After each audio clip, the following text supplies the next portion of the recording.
Hey, what's up, chess fanatics? We are here for round 44 of the Rapid Chess Challenge, where we play a game every day and speed it up so we don't waste too much of your time. Without further ado, we're going to just pop in there and see who we get today.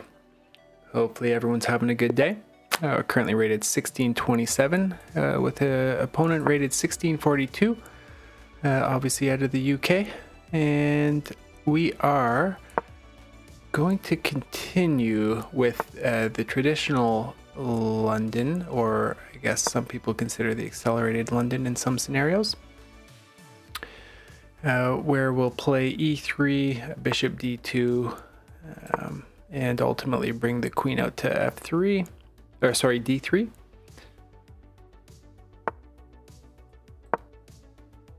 So we might see the, okay, we do not see that. That'll give us the opportunity to play c3, prevent the knight from coming in. If the knight were to come in and trade off, we would likely have taken back with a pawn, and I've never minded that structure. I'm not saying it's a great one, but I feel like it's always been pretty reasonable. Okay, we might be able to bring the queen in here. Okay, so they're going to target this bishop. That's fine. What we're going to do is castle and allow that exchange to occur. And then we'll jump the knight in. And if the knight takes, then we'll take, and that'll consolidate our structure. Okay, so bishop in. We're going to just bring the knight in anyway. If they trade, that's great. If not, that's okay too.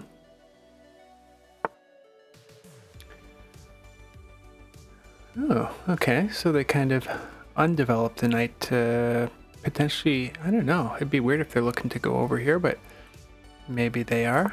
We'll just bring the knight in.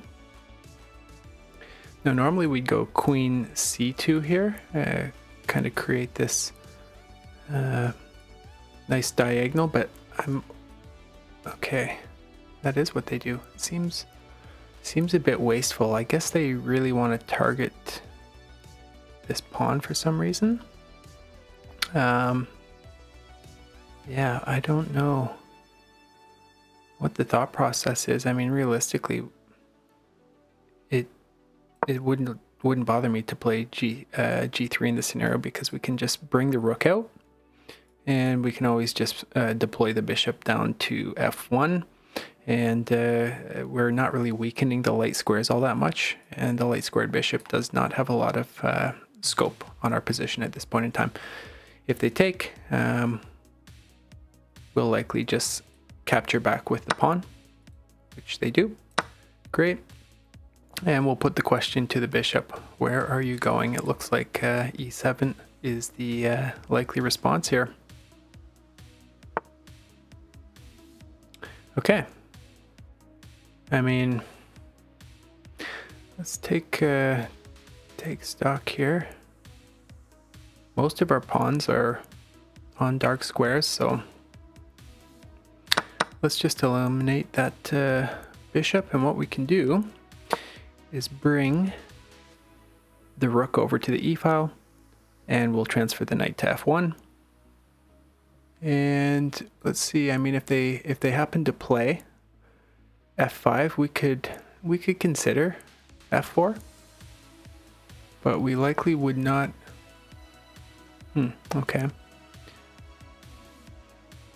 Not entirely sure what the thought process is there. Now, if we see the bishop over here to b5, we will likely just play a4. But assuming nothing crazy happens, we'll just play d3, threaten checkmate, and likely invoke either g6 or potentially queen back.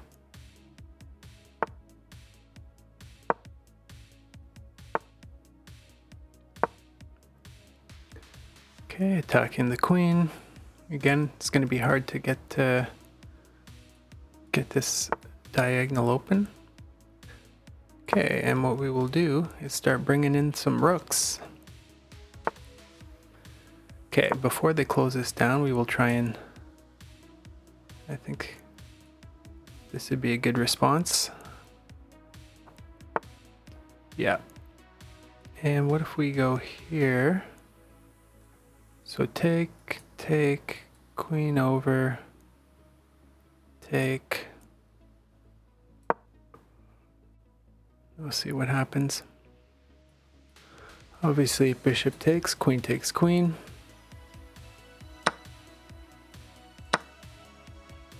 Maybe takes, yeah. I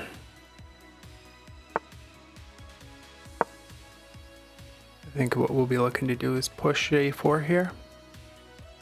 And potentially f4, f5, and just crack things open in the center. Okay, you know what, let's change this up, and instead we'll play h4.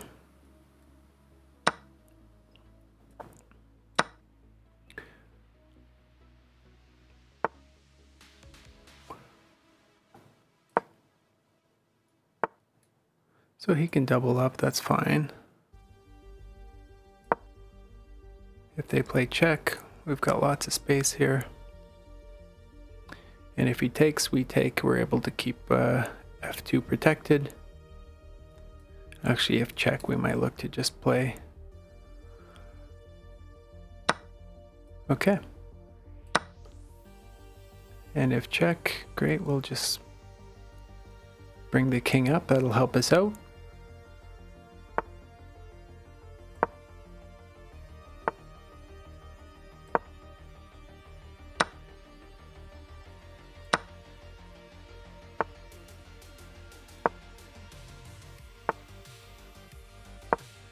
That actually helps out because it just winds up restricting all these squares.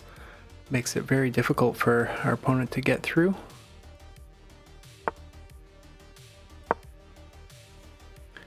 Okay, so if takes, and I think we're in a pretty good position. Okay. Now what if...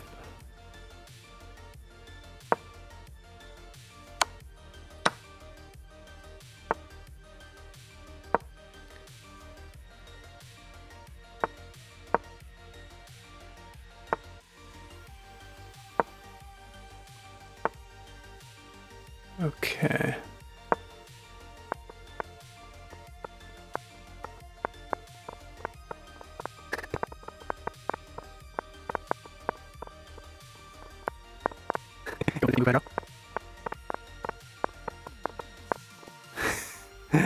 And there we go. We got the 50 move. Yeah, I mean, not ideal by any stretch, but yeah, that's how she goes sometimes. We got repetition draw. Obviously, there's a 50 move without a pawn as well, and so that's how she goes. We wind up with a draw today. I don't know if we got any points there, but probably not. I'm assuming we're relatively closely rated. Yeah, you know, I could have accepted a draw, but why not play it out to flag an opponent? Maybe not the greatest tactics, but hey, sometimes a win's a win. And hey, if they can force a draw, awesome. All right, let's just take a quick look at a game review here. See how things wound up. Wow, both 95.4% accuracy. Just dead flat. I don't see a whole lot of games like that, but this was really evenly matched. Not a lot to really learn from. It was clearly drawn. Again, we did make our opponent prove it in the end. Okay, so obviously could have made some improvements here. Oh, that was another way to force the trade-off. I obviously handled it in a slightly different manner, but still had the same effect.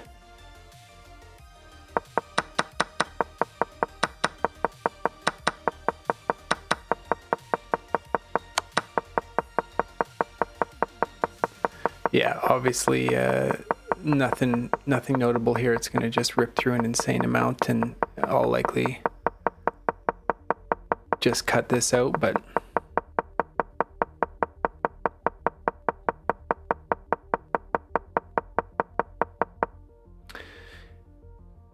Yeah, okay, so let's see, there were no dirty flags here. Obviously, it's pretty easy to get a draw. It's pretty much a guarantee that there'd be some sort of forced repetition given the structure.